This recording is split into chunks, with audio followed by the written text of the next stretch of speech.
ಇವಾಗ ಹೂವಿನ ಕೃಷಿ ಅಂತ ಬಂದಾಗ ಅಟ್ ಪ್ರೆಸೆಂಟ್ ನೀವು ಹೂವಿನ ಕೃಷಿನ ಮಾಡ್ತಾ ಇದ್ರೆ ಸೊ ನಿಮ್ಮ ಫೀಲಿಂಗ್ ಹೆಂಗಿದೆ ಸರ್? ಬಟನ್ಸ್ ಸ್ಟಾರ್ಟಿಂಗ್ ಬಂದಿತ್ತು, ಒಳ್ಳೆ ರೇಟ್ ಸಿಕ್ತು, ಅದು ಖಾಲಿನೂ ಆಯ್ತು. ಟೋಟಲ್ ಎಷ್ಟು ಇರ್ಬೋದು? ಮೇಡಮ್ ಒಂದು 30,000 ಸಸಿ ಇದಾವೆ. ಅದ್ರಲ್ಲಿ ಯಾವ್ದು? ಮೇಡಮ್ ಸೆಂಟೆಲ್ಲೋ ಇದೆ, ಸೆಂಟ್ ವೈಟ್ ಇದೆ, ಬಟನ್ಸ್ ಇದೆ, ಮಾರಿಗೋಲ್ಡ್ ಇದೆ, ಚೆಂಡು ಹೂವ ಇದೆ. ಸೂಪರ್. ಸೊ 5 ತಳಿ ಹೂಗಳನ್ನ ಬೆಳೆಸ್ತಾ ಇದ್ದೀರಾ. ಸೊ ಹೆಂಗಿತ್ತು ಸರ್ ನಿಮ್ದು ಪ್ಲಾನಿಂಗ್ ಹೆಂಗಿತ್ತು? ಮುಂಚೆ ನೀವೇನಾದ್ರೂ ಹೂವಿನ ಕೃಷಿ ಮಾಡ್ತಾ ಇದ್ರೆ ಹೆಂಗೆ?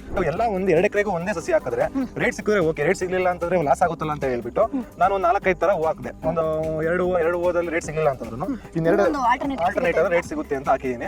ಬಟನ್ಸ್ ಅದೇ ರೀತಿ ರೇಟ್ ಸಿಕ್ಕಿದೆ. ನೀವು ನೋಡ್ಬೇಕು, ಸೆಂಟ್ ಎಲ್ಲೋ ಸೆಂಟ್ ವೈಟ್ ಮುಂದೆ ನೋಡ್ಬೇಕು. ಓಕೆ. ಸೊ ಇದ್ರಲ್ಲಿ ಹೆಂಗೆ ಸರ್ ಕ್ವಾಲಿಟಿ ಕಲರ್ ವೈಸ್ ಹೋಗುತ್ತಾ, ಸೈಜ್ ವೈಸ್ ಹೋಗುತ್ತಾ? ಮೇಡಮ್ ನೋಡಿ, ಈ ಸೈಜ್ ಇರಬೇಕು, ಮತ್ತೆ ಶೈನಿಂಗ್ ಚೆನ್ನಾಗಿರ್ಬೇಕು, ಮತ್ತೆ ಡ್ರೈ ಹೂವ ಇದ್ರೆ ರೇಟ್ ಚೆನ್ನಾಗಿರುತ್ತೆ, ಚೆನ್ನಾಗಿ ಜನ ಲೈಕ್ ಮಾಡ್ತಾರೆ. ಮೇಡಮ್ ಇದು ಒಂದು ಗಿಡದಿಂದ ಒಂದು ಗಿಡಕ್ಕೆ 3.5 ಅಡಿ ಗ್ಯಾಪ್ ಇದೆ. 2 ತಿಂಗಳ ಮೇಲೆ ಶುರು ಆಗೋದು ಸೆಂಟ್ ಎಲ್ಲೋ ಸೆಂಟ್ ವೈಟ್. ಚೆಂಡು ಹೂವ ಮತ್ತೆ ಬಟನ್ಸ್ ಬಂದು ನಮಗೆ 1 ತಿಂಗಳಿಂದ ಸ್ಟಾರ್ಟ್ ಆಗುತ್ತೆ. ರೇಟ್ ಸಿಕ್ತು ಅಂತಂದ್ರೆ 2 ಎಕರೆನಲ್ಲಿ ಒಂದು 2-3 ತೋಟನೇ ಕೊಟ್ಬಿಟ್ರೆ ಒಂದು 4-5 ಲಕ್ಷಕ್ಕೆ ಹೋಗುತ್ತೆ. ಅದೇ ರೇಟ್ ಸಿಗಲಿಲ್ಲ ಅಂತಂದ್ರೆ ಹಾಕಿರೋ ಬಂಡವಾಳನೂ ಸಿಗಲ್ಲ ನಮಗೆ, ಆ ತರ ಆಗೋಗುತ್ತೆ.